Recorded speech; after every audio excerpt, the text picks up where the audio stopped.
Oke, balik lagi nih, Mas Enda sebagai blogger dari tahun 2000 ya. Nah, kalau menurut Mas Enda gimana nih perkembangan blogger di Indonesia sekarang? Dulu itu blogger Indonesia itu punya satu topik yang jadi favorit seluruh blogger Indonesia tuh, yaitu adalah dirinya sendiri.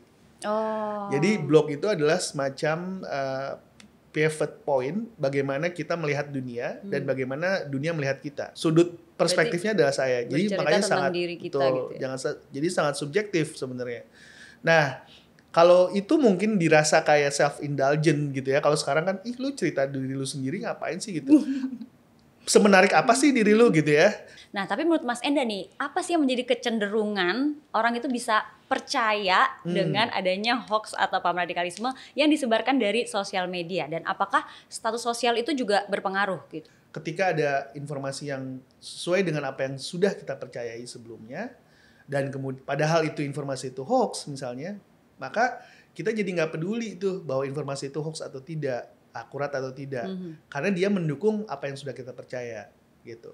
Nah, biasanya ini disampaikan oleh mereka yang memang punya track record, misalnya katakanlah memang diiming-imingi atau diembel-embeli dengan sebagai mungkin intelektual misalnya atau ahli agama. Mas Enda, berikan contoh cara menyampaikan opini dan aspirasi yang baik di sosial media. Silakan. Yang penting kalau mau beropini tentu kita lengkapi dengan mengapa kita punya pendapat seperti itu atau mengapa kita punya opini seperti itu. Kalau bisa ada data akan lebih baik, tapi minimal kalau ada beberapa pendapat kita sampaikan juga. Dan kita juga jangan close minded gitu, jangan percaya bahwa saya yang paling betul 100%. Nggak ada yang suka sama orang yang merasa paling benar sendiri gitu. Jadi terbuka juga terhadap kritik, terbuka juga terhadap pendapat orang lain. Dan kalau memang kita salah, kita akui bahwa kita salah dan kita terima pendapat orang lain. Itu.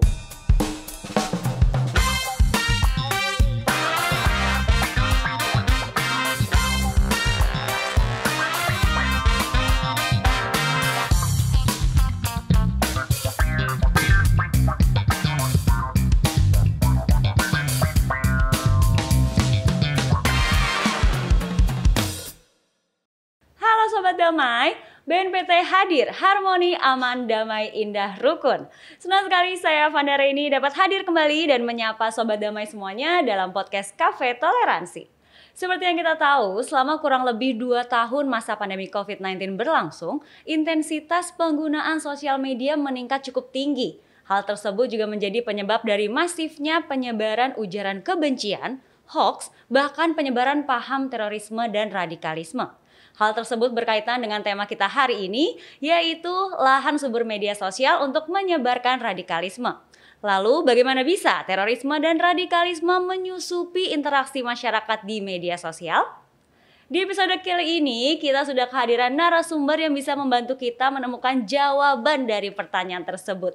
Beliau ini merupakan seorang aktivis media sosial yang sudah melanglang buana hingga ke negara-negara luar. Langsung saja kita sapa. Halo Mas Enda Nasution, apa kabar? Halo, baik. Baik, alhamdulillah ya. Dan seperti biasa Sobat Damai, kita di sini protokol kesehatannya sangat ketat sekali, sudah melakukan swab antigen juga dan juga sudah vaksin tentunya ya. Berarti kita boleh untuk membuka masker, silakan.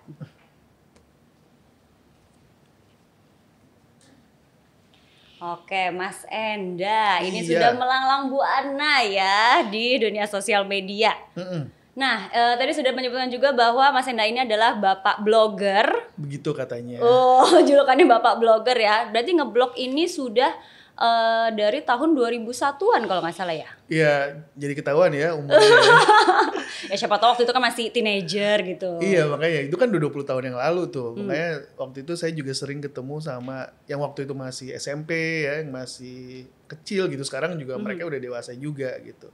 Jadi memang ceritanya karena internet waktu itu dan juga teknologi digital baru pertama kali masuk pertengahan tahun 90-an, saya lagi di kampus waktu itu, suka gitu ya dan merasa bahwa ini akan punya pengaruh yang luar biasa besar untuk semua orang, untuk manusia gitu.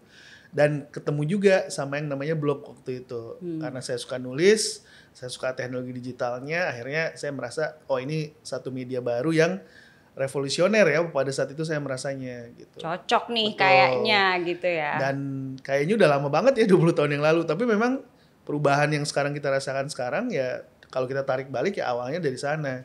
Sosial media, lalu ada Twitter, ada Facebook, ada Instagram, sampai kemudian sekarang dulu nggak kebayang bisa posting video dengan begitu gampang, posting foto dengan begitu gampang.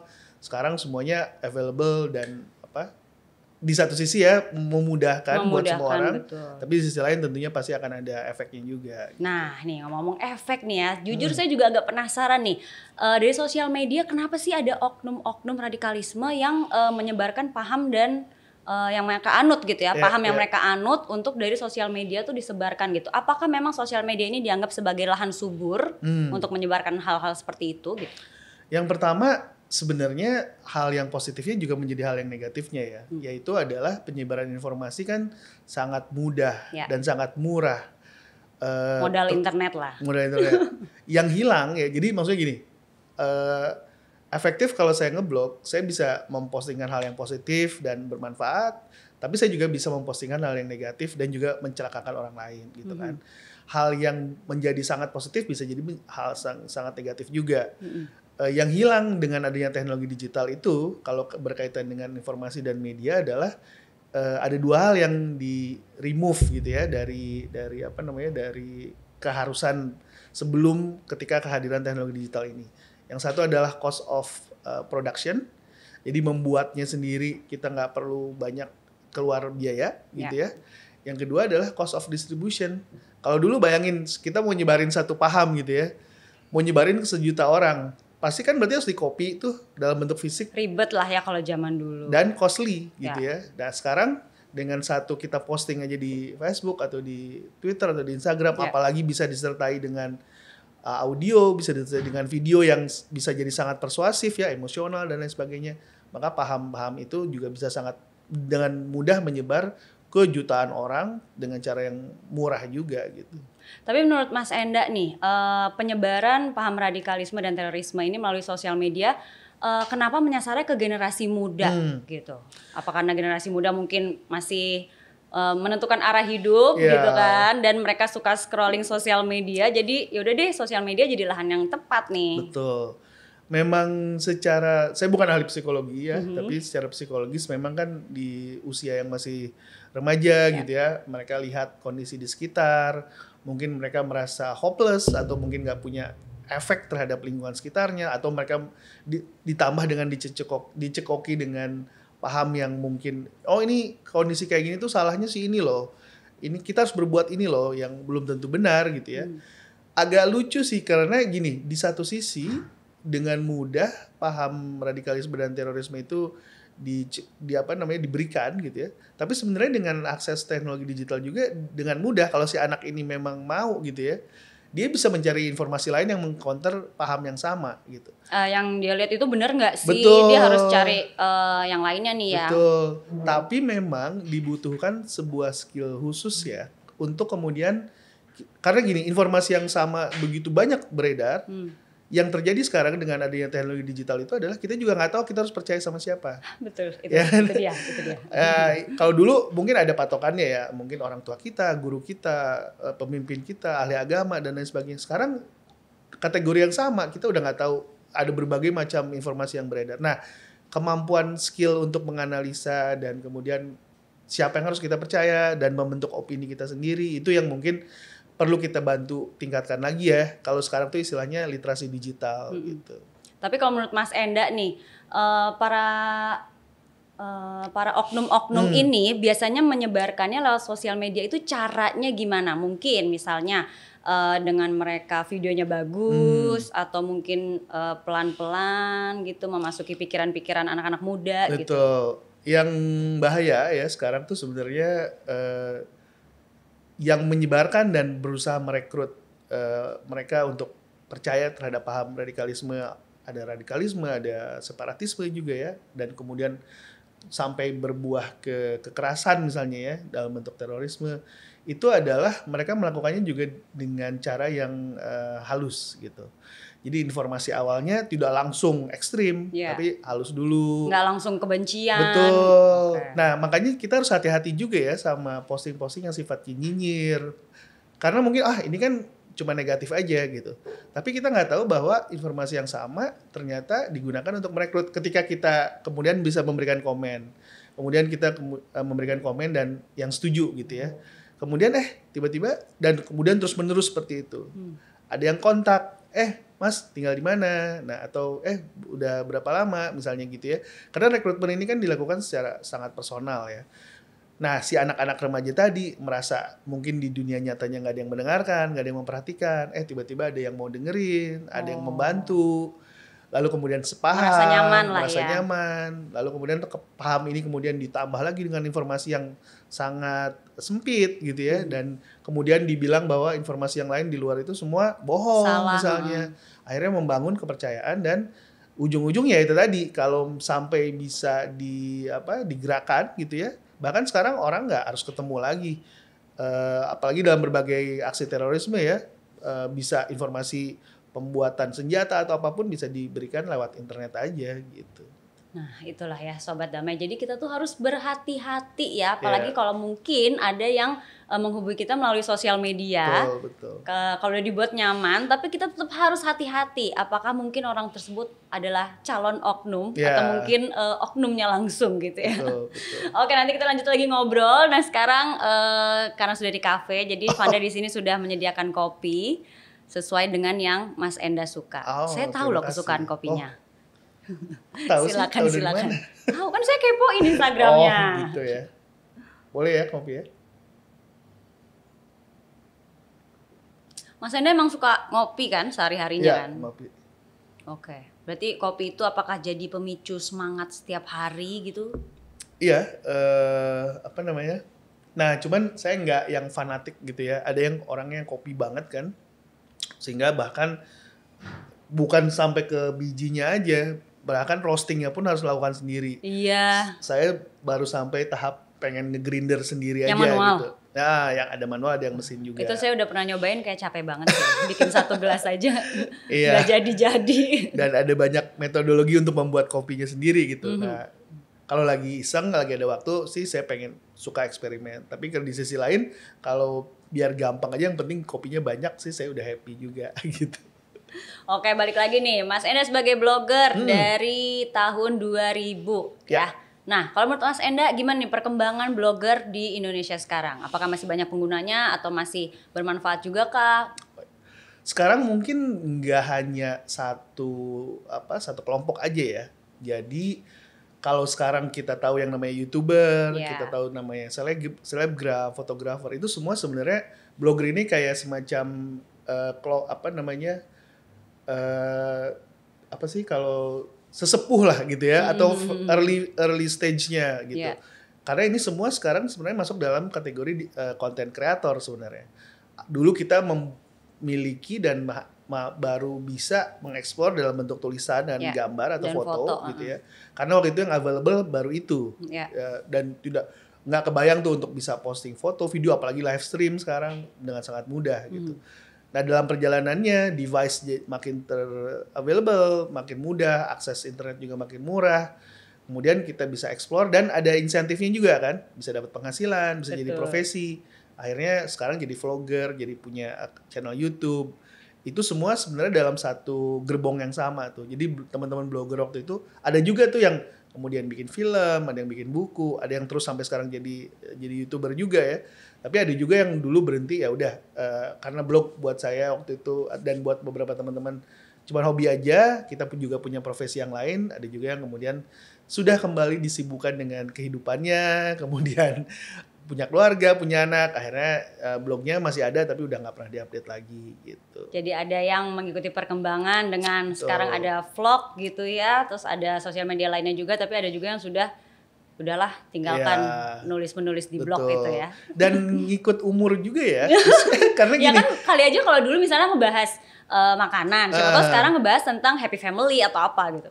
Tapi gini ya, kalau dari pengalaman saya ya, kita juga ngikutin stage of life-nya si pribadinya juga gitu. Karena gini, pada saat kita baru mungkin usia remaja atau baru lulus kuliah gitu ya, baru kerja, itu kan kita menemukan banyak hal-hal baru gitu. Apalagi waktu itu saya pernah tinggal di luar negeri, itu tuh saya ngerasa ada banyak banget yang bisa saya ceritain gitu ya.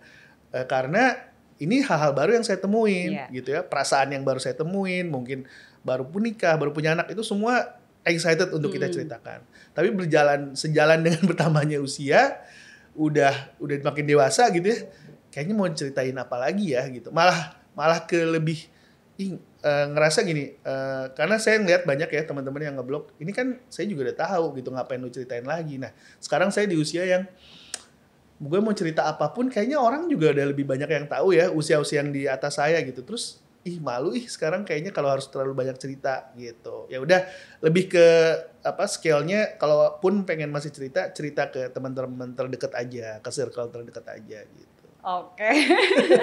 Padahal saya baru mau coba jadi blogger loh. Oh iya, kalau gini, dulu itu blogger Indonesia itu punya satu topik yang jadi favorit seluruh blogger Indonesia tuh, yaitu adalah dirinya sendiri.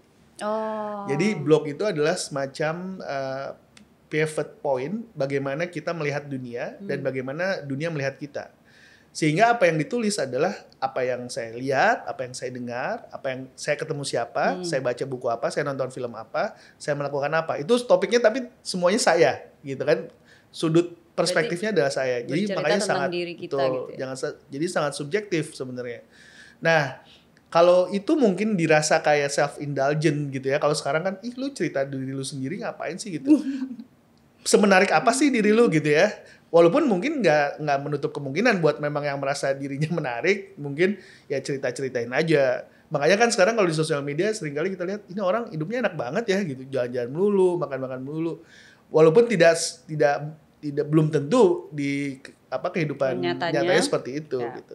Tapi maksud saya gini, kalaupun memang kita sekarang tidak terbatas lagi bahwa kita harus cerita tentang kita lagi gitu ya, walaupun perspektif diri kita tuh tetap masih ada, tapi sebenarnya kita lebih bisa fokus ke menceritakan sesuatu yang memang punya manfaat buat orang lain. Kalau ngerti tentang digital marketing, cerita.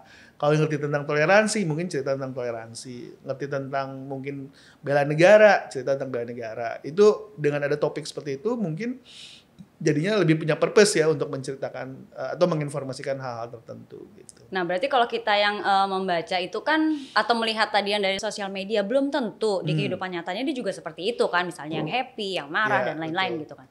Nah tapi menurut Mas Enda nih, apa sih yang menjadi kecenderungan orang itu bisa percaya dengan adanya hoax atau paham radikalisme yang disebarkan dari sosial media, dan apakah status sosial itu juga berpengaruh gitu? Iya. Pertama sebenarnya ada kayak semacam kepercayaan dasar yang sudah kita punya gitu ya. Nah biasanya kalau orang mengungkapkan sesuatu yang sesuai dengan kepercayaan kita cenderung jadi lebih percaya. Ya.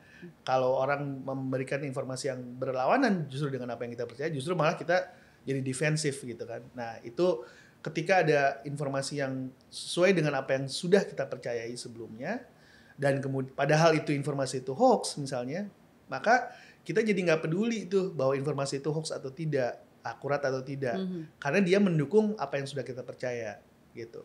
Nah biasanya ini disampaikan oleh mereka yang memang punya track record, misalnya katakanlah memang diiming-imingi atau diembel-embeli dengan sebagai mungkin intelektual misalnya atau ahli agama, sehingga makanya ya simbol-simbol apapun yang dia posting ya udah gitu. Dan kemudian punya follower yang besar. Nah kita kan jadinya nggak mungkin nih kalau cuma orang biasa, nggak mungkin salah kan, dia nih public figure misalnya, atau sering kita lihat di media. Nah itu makanya sebenarnya lebih berbahaya buat public figure atau ahli agama atau pemimpin ini yang memang punya audiens.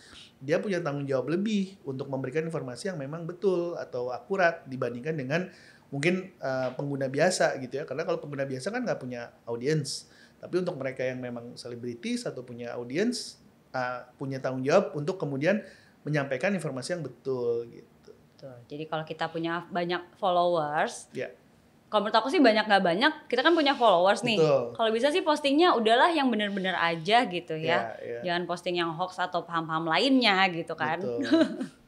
Oke, nah Mas Enda ini kan pernah tinggal di luar negeri. Kalau di negara-negara lain itu ya selain Indonesia, ada nggak sih penyebaran paham radikalisme gitu? Bisa dibilang hampir selalu gini ya.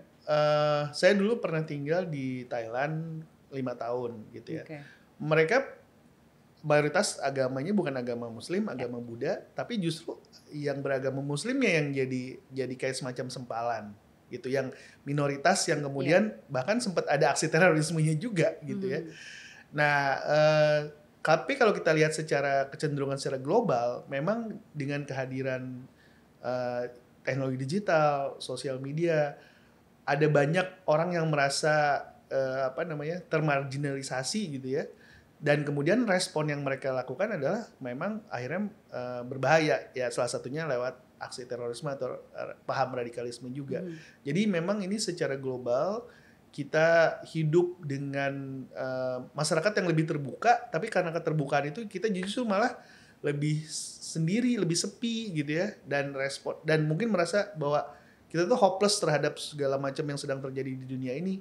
Apalagi ada yang memberikan informasi-informasi yang salah, paham-paham yang salah. Akhirnya memang justru malah sekarang makin terbuka, dengan teknologi makin baik, makin banyak orang kayak kelompok-kelompok kecil, kantung-kantung kecil mereka yang percaya terhadap paham-paham yang salah. Salah satunya misalnya ada sekelompok orang yang percaya bahwa bumi itu datar misalnya gitu ya. Oke. Secara yang itu kan sebenarnya gini, itu ada kecenderungan orang yang percaya pada konspirasi teori gitu. Itu kan marak di internet. Nah, ini sebenarnya breeding ground gitu ya. Ini adalah tempat-tempat yang subur untuk mereka yang kemudian dari situ satu step lagi ke paham radikalisme, satu step lagi ke tindakan aksi yang memang membahayakan orang lain dan melakukan aksi terorisme gitu.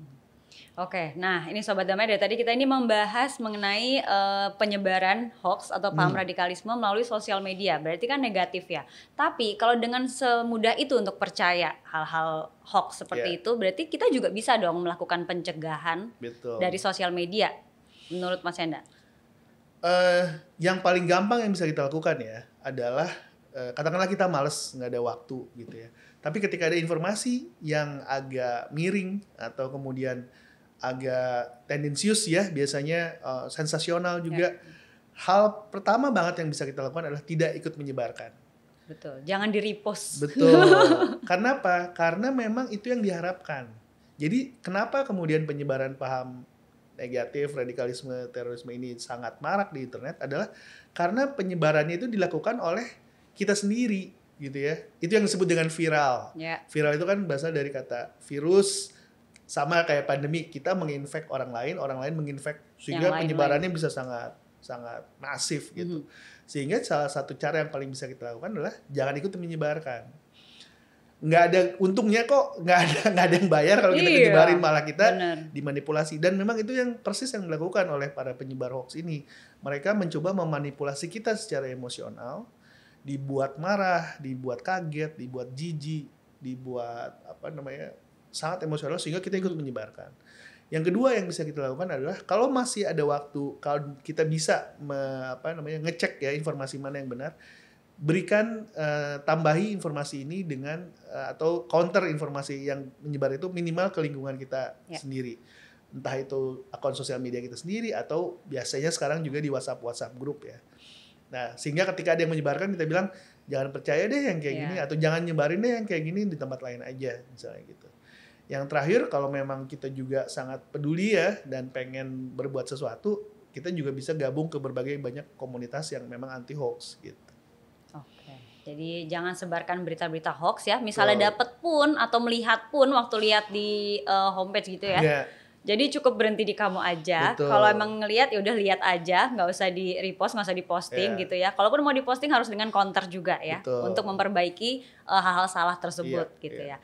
Oke, dari tadi udah ngobrol mulu ya, kayaknya Mas Enda agak capek. Sekarang kita mau main games dulu. Oke, kita di sini ada Truth or Dare. Jadi silakan. Ada nih kopi.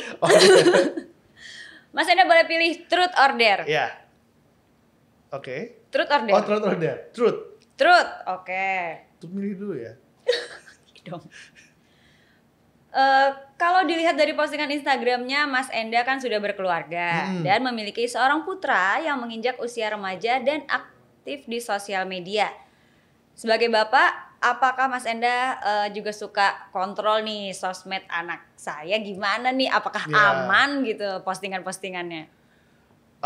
Nah ini yang menarik ya, justru malah generasi saya dan generasi di bawah saya nih, kita excited terhadap sosial media, seolah-olah semua orang tuh perlu pakai gitu ya. Tapi generasi anak saya, terutama dia baru 17 tahun di bulan April kemarin, dia ngerasa itu tuh sesuatu yang itu yang dikerjain bokap gua, dikerjain Lah kok kakak gua. bisa? Kan biasanya remaja-remaja malah yang banyak pakai sosmed. Tapi mereka nggak ini kita ya, maksudnya karena kita kan Seaktif. kita dia, karena kita dulu ngerasa oh ini keren banget nih gitu. Tapi buat mereka ini kan udah biasa, gue lahir juga udah ada, ini bukan sesuatu yang baru buat saya gitu. Walaupun mungkin beda-beda juga ya, ada yang memang mungkin aktif ya. ada juga, kalau kebetulan anak saya dia nggak terlalu suka, anak cowok gitu ya, nggak terlalu suka posting, nggak terlalu suka apa, dan saya curiganya banyak anak cowok yang kayak gitu juga gitu ya, nggak tahu kalau anak cewek mungkin beda lagi. Nah tapi dia punya platform yang lain tuh. Sekarang dia suka main games, itu juga ada sisi interaksinya. Dia ada chat yang memang untuk game juga gitu ya. Nah, platform-platform yang baru ini yang seringkali orang tua tuh nggak tahu. Padahal saya ngerasa saya cukup aktif nih di sosial media. Tapi dia ternyata nggak pakai platform yang sama dengan yang saya punya. Nah, jadi gini, kalau buat saya mungkin ya buat para orang tua gitu ya, salah satunya kita bisa pasang bisa ngeblok, kita bisa pasang software, kita bisa macam-macam lah yang kita bisa lakukan dalam rangka mengawasi gitu. Ya. Tapi sebenarnya yang paling penting adalah komunikasi antara si orang tua dan anaknya, bahwa dia tahu ada hal-hal yang tidak boleh dilakukan, bahwa dia tahu bahwa jika ada sesuatu yang terjadi sama dia bisa cerita, bahwa dia tahu apa yang harus dia lakukan tuh nggak boleh misalnya mempostingkan sesuatu yang sifatnya menghina orang lain, atau selalu harus santun dan lain sebagainya. Nah, itu yang sebenarnya perlu dikomunikasikan dengan si anaknya, sehingga justru yang menarik gini, dalam dunia yang makin cenderung sangat bergantung pada teknologi, hal yang bisa melindungi kita itu justru bukan sesuatu yang sifatnya dari sisi teknologi, tapi dari sisi karakter, dari sisi mungkin agama gitu ya. Jadi bukan solusi teknologi, tapi justru malah solusi yang sifatnya lebih ke pribadi gitu.